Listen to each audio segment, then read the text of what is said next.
All right, so this one's going to cover 3.5, where we're solving equations and inequalities using the absolute value.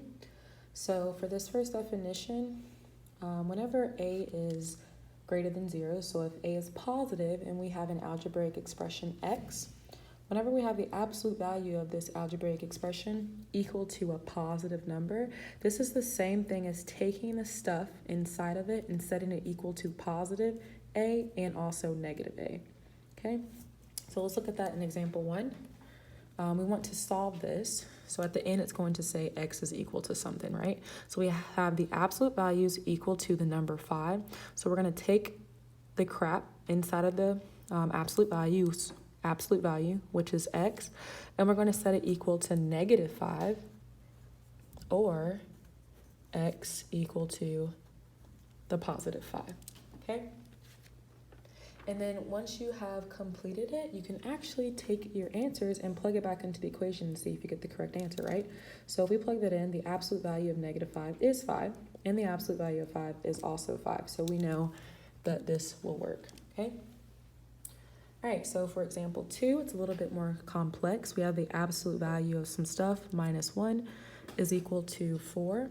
What we want to do first is get the absolute value sign by itself. So we have this minus 1 connected, and we need to move it to the other side by adding 1 to both sides, okay? So we have the absolute value of x minus 3 is equal to 5. And now we're back to how we were with example 1. We have some crap, and the absolute value equal to a number greater than 0. So we'll take that crap on the inside, and we'll set one of them equal to the negative, or one of them equal to the positive.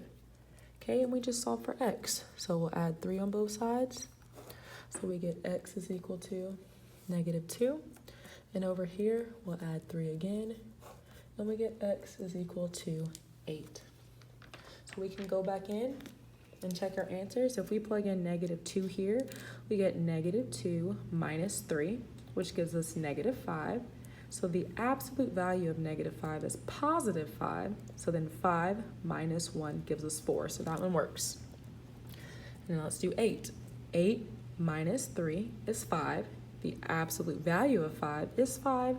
Minus 1 is 4. So this one also works. I would highly suggest that you go back and check your answers once you get them. Okay. All right, now we're going to be looking at inequalities. So same thing, we have a positive value, and then we have our algebraic expression. Whenever there is a less than sign, it could also be less than or equal to, it doesn't matter, either or. But whenever you have that way, you see how it's eating to the right? So that's the same thing as writing the crap in the inside. And then both of them should be eating the same way. So since this is eating right, these two need to be eating right.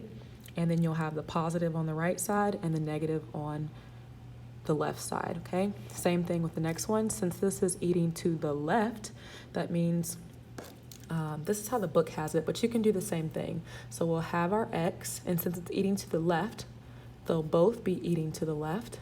And then we'll have our positive on the right side and our negative on the left-hand side. So it's the same concept, okay? I would probably use this one. All right, so for example 3, to solve this one, we have our absolute value with the crap is less than 5. The absolute value is by itself. So what we'll do is take the stuff on the inside. It looks like this top one, right? Our x is the stuff on the inside. So we have 3x plus 2. Since it's eating to the right, they both need to be eating to the right. And then it's a positive 5. So this one will be 5, and this one will be negative 5. And then we'll solve for x. Because you have two inequalities, when we get the x by itself, we have to make sure that we apply it to both sides. So we'll subtract 2 from all 3 places, and we'll get negative 7 is less than 3x is less than 3. And then we'll divide everything by 3 because that 3 is connected to the x by multiplication, and we reverse multiplication by division.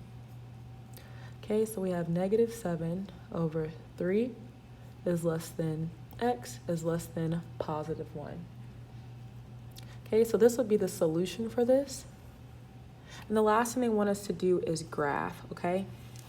So here, we've talked about this a little bit, but here we're eating which way? We're eating to the right, right? So remember, when you eat right, that's like eating healthy. So that means you want it on the inside of your body, right? So if we put this on a number line, we have our -7/3 and our 1.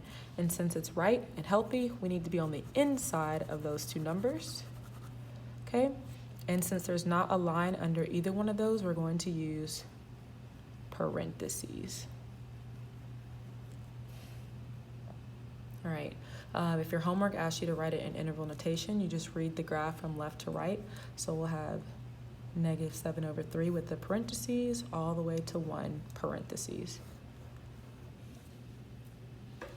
Perfect. And then also, in this case, we're eating to the left, right? So when you're eating left, that means it's unhealthy. So that means we're going to be on the outside. So when you get your two numbers, you're actually going to shade in this direction and in this direction. It will not be on the inside part, okay? So just remember about your inequalities, whether there's a line underneath it or not a line, and what that means. And I want you guys to try example 4.